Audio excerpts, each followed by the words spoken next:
ন্যাড়া মাঠে তালতলায় মাচাতে বসে সন্ধ্যা আড্ডায় মত্ত বলাই, সঙ্গে নন্দ আর পঞ্চা। গ্রামের ছোকরা থেকে শুরু করে বয়স্করাও এইখানে এসে সন্ধ্যার পর খানিকটা সময় কাটিয়ে যায়। গ্রামের অনেকেরই জীবন চলে কানা নদী থেকে মাছ ধরে, আর রাতের দিকে নদীতে ভালো মাছ পাওয়া যায়। আর সেই জন্যই অনেকে ভাগ্য ফেরাতে ছুটে যায় নদীর এদিক ওদিক। কিরে পঞ্চা, আজকে আবার কোথায় যাবি মাছ ধরতে? আজকে ওই পোড়াঘাটের দিকে যাব। শুনেছি রাতের বেলা ওইদিকে নাকি প্রচুর মাছ পাওয়া যায়। বলিস কি রে, এই রাতের বেলা ওইদিকে যাবি? তোর কি প্রাণের মায়াটা নেই নাকি?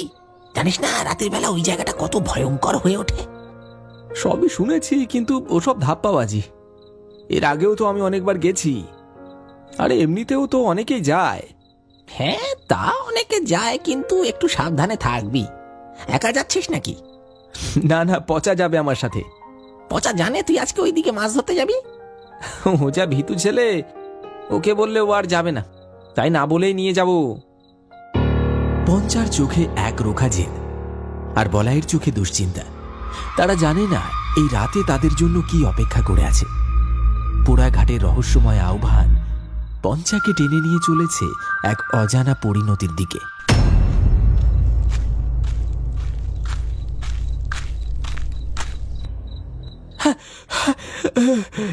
এই তোরা এখানে আড্ডা মারছিস, আর আমি সেই থেকে অপেক্ষা করছি চৌরাস্তার মোড়ে।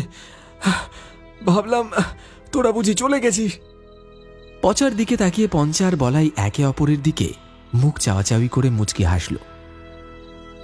আরে বাবা, একটু গল্প করছিলাম, তুই এসে গেছিস, চল এবার। কিরে পচা, এই রাতের বেলা কানা নদীর দিকে যাচ্ছিস যে? তোর তো ভূতের ভয় লাগে। আসলে পঞ্চা বলল আজকে নাকি ও আমাকে একটা ভালো জায়গায় নিয়ে যাবে, সেখানে প্রচুর মাছ ওঠে, তাই যাচ্ছি। সে তো উঠবেই, দেখবি কানা নদীতে মাছ ধরতে গিয়ে যেন ভূতকে না ধরে ফেলিস আবার। হ্যাঁ, এই বলাই, এই ভয় দেখাস না তো, চল পচা, দেরি হয়ে যাচ্ছে। ভূতের নাম শুনেই পচার মনে খচখচ করতে থাকে। মনোহর দাদুর মুখে অসংখ্য ভয়ঙ্কর গল্প শুনেছে সে, কিন্তু পচার উপর তার ভরসা আছে। পঞ্চা এসব বিশ্বাস করে না, আর সে সাহসী ছেলে। দুজন মিলে হাঁটতে শুরু করে কানা নদীর দিকে। গ্রামের শেষ বাড়িগুলো পেছনে ফেলে তারা যখন নির্জন মেঠো পথ ধরে নদীর দিকে এগোচ্ছে, তখন চারিদিকে ঝিঁঝি পোকার একঘেয়ে ডাক ছাড়া আর কোনো শব্দ নেই। আকাশের চাঁদটাও তখন পাতলা মেঘের আড়ালে ঢাকা, তাই টর্চের আলোতেই ভরসা।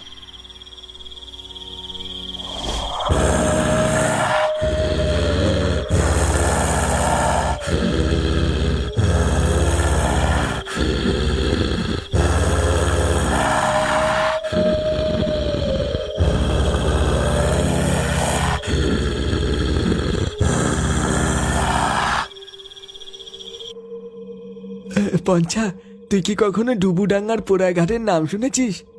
ধুর পাগল, আবার ভূতের গল্প শুরু করলি? আর এইসব পুরনো দিনের ভেলকি, ওই ভূত টুত কিছু নেই ভাই, ওসব ওই দাদু ঠাকুমার ভয় দেখানোর কায়দা। না রে, আমি মজা করছি না, ঘাটটায় সত্যি কিছু একটা আছে। মনোহর দাদুর মুখে শুনেছি ওইখানে নাকি একটা মাঝি পুড়ে মরেছিল। তারপর থেকে কেউ নাকি ওই ঘাটে ঘোরাফেরা করে আর জল চায়, আর যে জল দেয় তাকেই মেরে ফেলে। জল দিলে ভূত মেরে ফেলে? দারুণ প্লট রে ভাই, এবার ইউটিউবে চ্যানেল খুলে ফেল। তোর সবেতেই অবিশ্বাস, যখন ভূতের পাল্লায় পড়বি তখন বুঝতে পারবি, খ্যাসা বেরিয়ে যাবে। কিন্তু সেই মুহূর্তে তারা বুঝতে পারেনি তাদের অলক্ষ্যে নদীর পাড়ে দাঁড়িয়ে থাকা ছায়ামূর্তিটা তাদেরকে দেখছে। সে কি আদৌ মানুষ নাকি অন্য কেউ?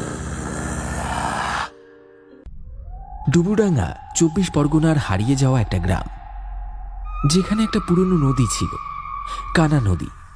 বহুদিন আগে শুকিয়ে গেছে, কিন্তু একটা ঘাট এখনো আছে, যেটাকে বলে পোড়া ঘাট। বলা হয় এই ঘাটেই একসময় একজন মাঝি পুড়ে মারা যায়, আর সেই থেকে ওই জায়গাটা নাকি অশুভ হয়ে গেছে। শোনা যায় তার মৃত্যুর পর থেকেই তার আত্মা এখনো সেই নদীর আশেপাশে ঘোরাফেরা করে।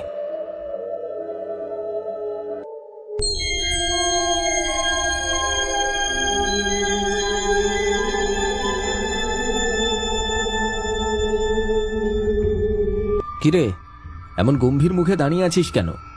তোকে দেখে তো মনে হচ্ছে কিছু একটা টের পেয়েছিস। দেখ ওইদিকে, ঘাটের একেবারে ধারে জল ধস নেমে যে জায়গাটা কাদার পাহাড় জমেছে, সেইখানটায় কেউ বসে আছে।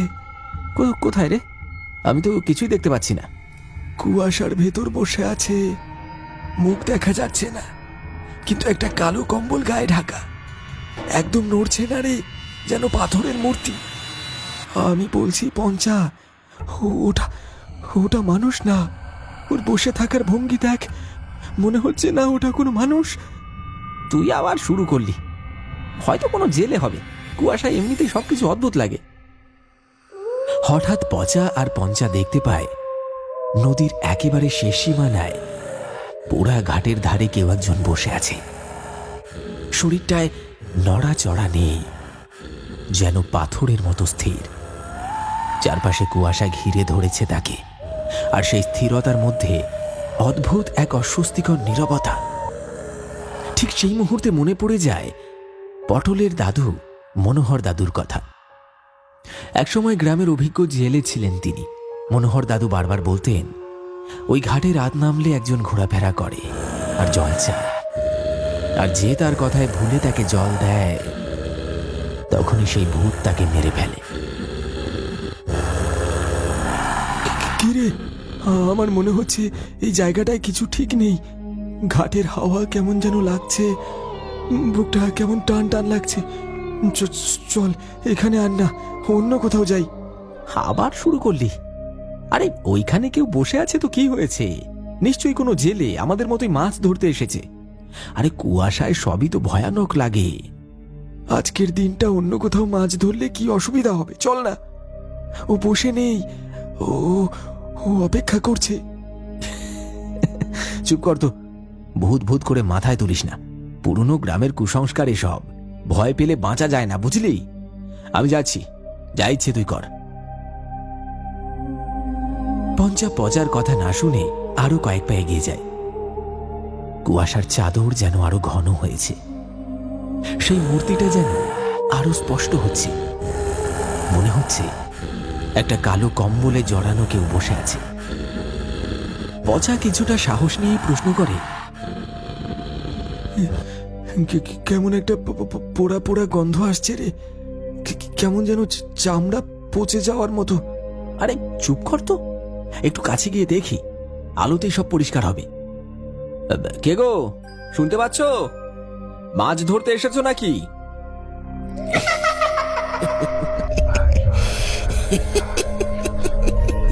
কয়েক মুহূর্ত সব চুপচাপ।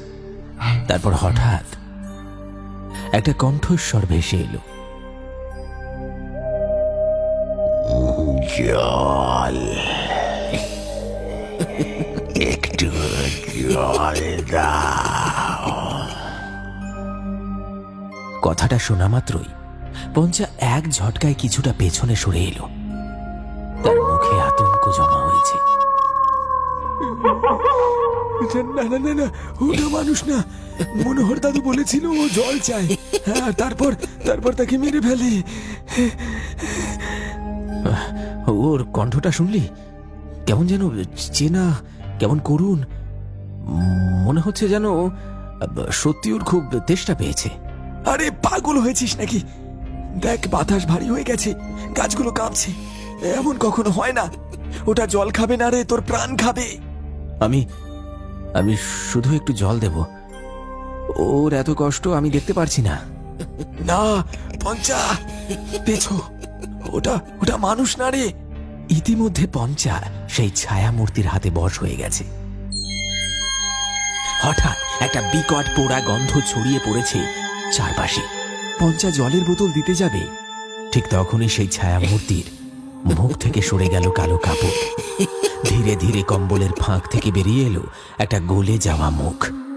চোখ কোটরের ভিতর ঢুকে গেছে, দাঁতগুলো দড়ি বাঁধা মতো বেরিয়ে আছে, আর চামড়াগুলো পুড়ে গিয়ে কালচে হয়ে গেছে।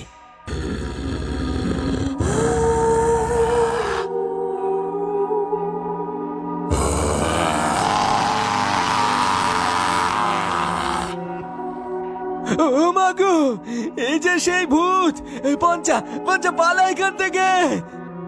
জল দিয়ে আমার তেষ্টা মিটবে না, তেষ্টা মিটবে তোদের কাঁচা রক্তে।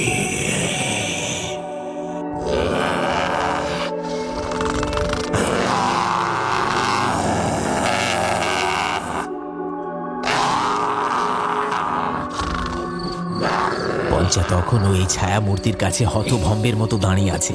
কেবল ঝিঁঝি পোকার ডাক আর গোঙানির শব্দ ভেসে আসছে পচার কানে। পচার বুকের ভেতরটা ঢিপ ঢিপ করছে। সে পঞ্চাকে কুনোই দিয়ে গুঁতো মেরে পেছাতে ইশারা করে, কিন্তু পঞ্চা তখনও ওই মূর্তির দিকে তাকিয়ে। হঠাৎ মূর্তিটা খুব ক্ষীণ স্বরে বলে ওঠে, মনে পড়ছে না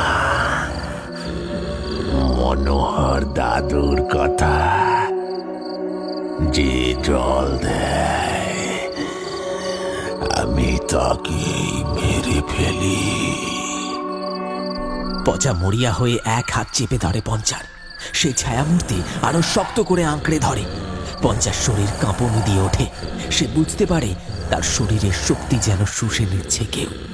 তার চোখ বিস্ফারিত হয়, আর সে চিৎকার করার চেষ্টা করেও কোনো শব্দ করতে পারে না।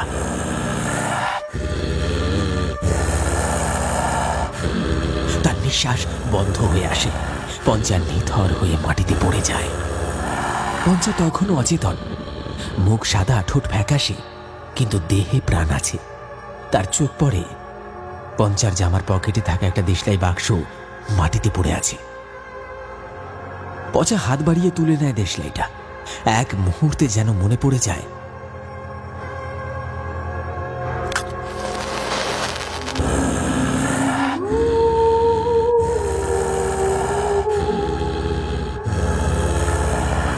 একদিন এই আগুনে পুড়ে তুই মরেছিলিস, এখনো তোর মুক্তি হয়নি। আজ তোকে আবার পুড়িয়ে মারবো। মরিয়া হয়ে একটা কাঠি জ্বালিয়ে সে জ্বলন্ত দেশলাই কাঠিটা সে পিশাচের দিকে ছুঁড়ে দিল। আগুনের শিখা স্পর্শ করতেই কাঠি এক অবিশ্বাস্য ঘটনা ঘটল। শুকনো হাড়গুলো যেন জল জল করে জ্বলে উঠল এক তীব্র লালচে আভায়। পচা দেখতে পেল সেই পিশাচের পোড়া কঙ্কাল দ্রুত দাউ দাউ করে পুড়তে শুরু করেছে। বিকট এক আর্তনাদ করে মূর্তিটা ছাই হয়ে মাটিতে মিশে গেল।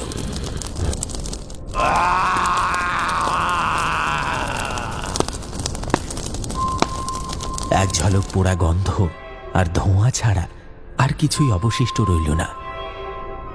পচা পঞ্চাকে নিয়ে তার কুঁড়ে ঘরে ফিরে। পঞ্চাকে চাদর দিয়ে জড়িয়ে দেয়। তারপর 1 ঘন্টা পরে পঞ্চা ধীরে ধীরে চোখ মেলে।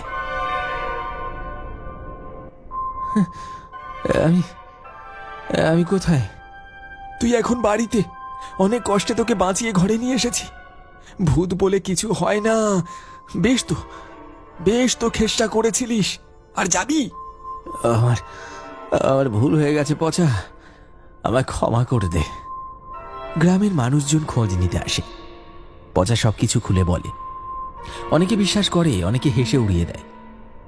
তবে সেই রাতের পর থেকে গ্রামে আর কেউ রাতের বেলা সেই অভিশপ্ত ঘাটের ধারের কাছে যায় না। অশুভ শক্তি হয়তো আর তাদের পিছু নেয়নি, কিন্তু সেই রাতের স্মৃতি পঞ্চা আর পচাকে আজীবন তাড়া করে বেড়াবে।